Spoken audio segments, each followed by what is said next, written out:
question did drop in during your segment, but Nancy, if you want to give any insight as well, that would be excellent. But in terms of having that second person, that potentially as a note taker, or maybe having someone there to support the person actually the subject of the investigation, you've mentioned the importance of having, being able to see people on a virtual platform such as Zoom.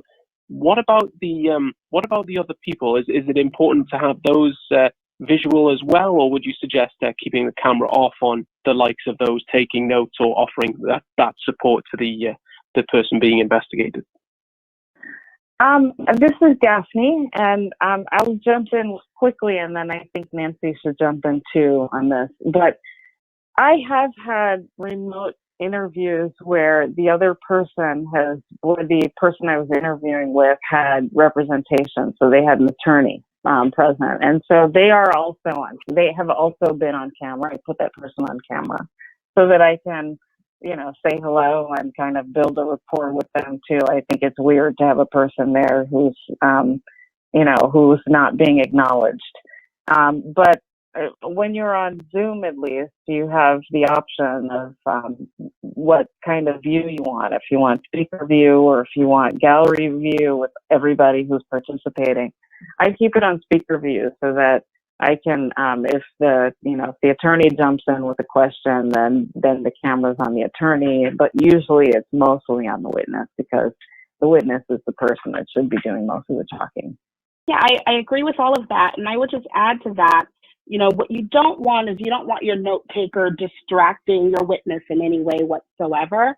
And you want to maintain the rapport and conversational tone that you have with your witness and not let that be distracted or cut off by your witness or clicking of a keyboard or your witness, stopping and starting for whatever reason, right? So you might not be able to prevent the note taker from being present in a Zoom situation unless you're in the same room or the person's not logged in separately on Zoom.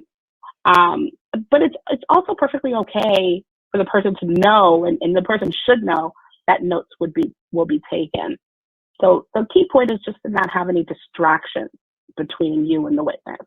Thank you both. And Daphne, a question that dropped in for yourself here, and it's related to an attorney conducting an investigation.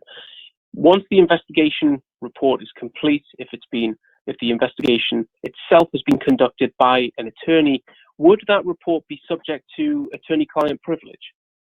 Well, generally speaking, if you're using an attorney to conduct an investigation, that attorney's work is protected by the attorney-client privilege until and unless the client decides or is compelled to waive the privilege.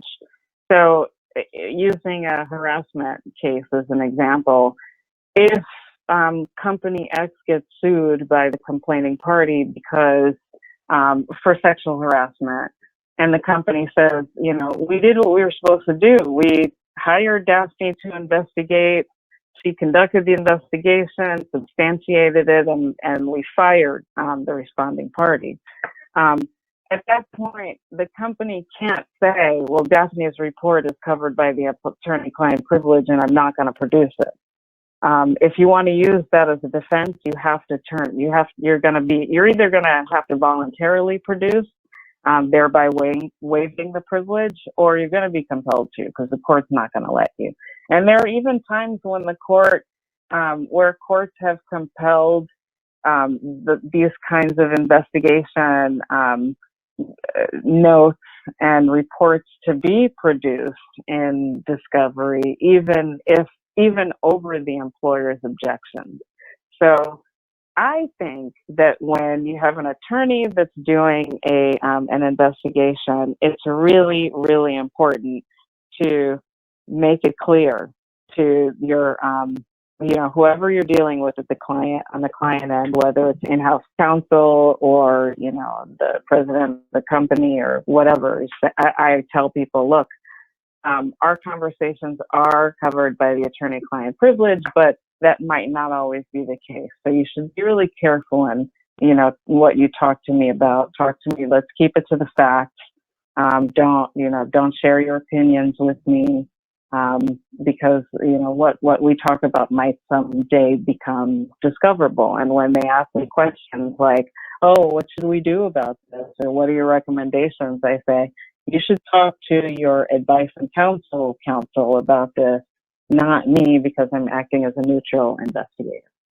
So attorney-client privilege can be really tricky in the situation, but it's really beneficial at the same time because, you know, it really, in the minority of cases are you actually going to end up in litigation. So it's really important to have somebody who has the background of the employment laws to be conducting the investigation.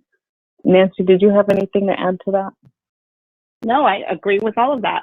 I would say, Daphne, would you agree that it's probably a good practice to, I'm interested in your thoughts on that, destroy drafts of the investigative report and maintain only the final version of the report? And if that's what you do all the time. Yeah. If that's your practice and you say, that's what I do all the time. But I would be concerned if you're only doing it in a case where, you know, you changed your mind on a finding. I would be aware of making it look like, you know, your client influenced you somehow to change a finding and then you destroyed drafts to try to keep that a secret. Yeah, no, it would have to be part of a practice. Yeah, you want to be able to testify on the stand. You know, this is what I typically do, and have your reasons for it too. Like, yeah, you know, I mean, my computer only has but so much space. Thank you so much. And I know we're running into overtime here, but this question did drop in a number of times, so I just wanted to quickly try and squeeze this in before we wrap things up. Nancy, it first dropped in during your segment, but Daphne, if you want to give your input as well, would love to hear it. But Nancy, how should a company address interviewing former employees? We've talked a lot about the interview of current employees, but when it comes to employees that have left the business, perhaps some best practice you'd be able to share when it comes to interviewing those. I think a company should be cautious about former employees because, you know, you have less control of maintaining confidentiality of the investigation when the more people outside of the organization. But, you know, your first step for dealing with former employees is your practice and policy for dealing with former employees generally. Do you have an exit interview process? Do you have a contract with the former employee that requires the former employee to provide general information?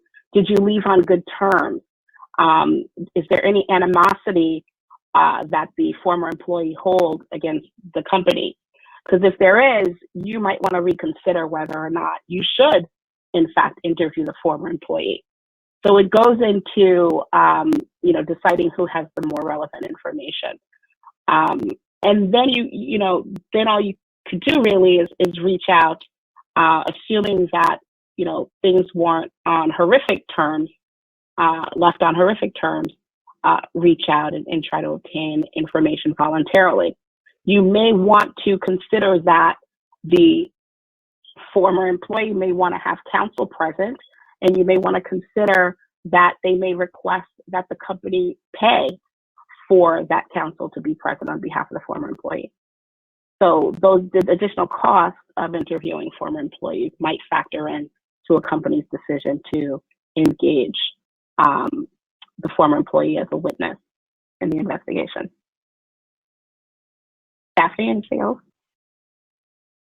I do run into situations where I have to sometimes interview former employees because they're fact witnesses, and typically I try to run it through HR, the company. You know, can you contact so and so to let them know that I'm going to be reaching out to them, because the former employee might not be expecting to have an attorney reach out to them out of the blue, and that can be very off-putting.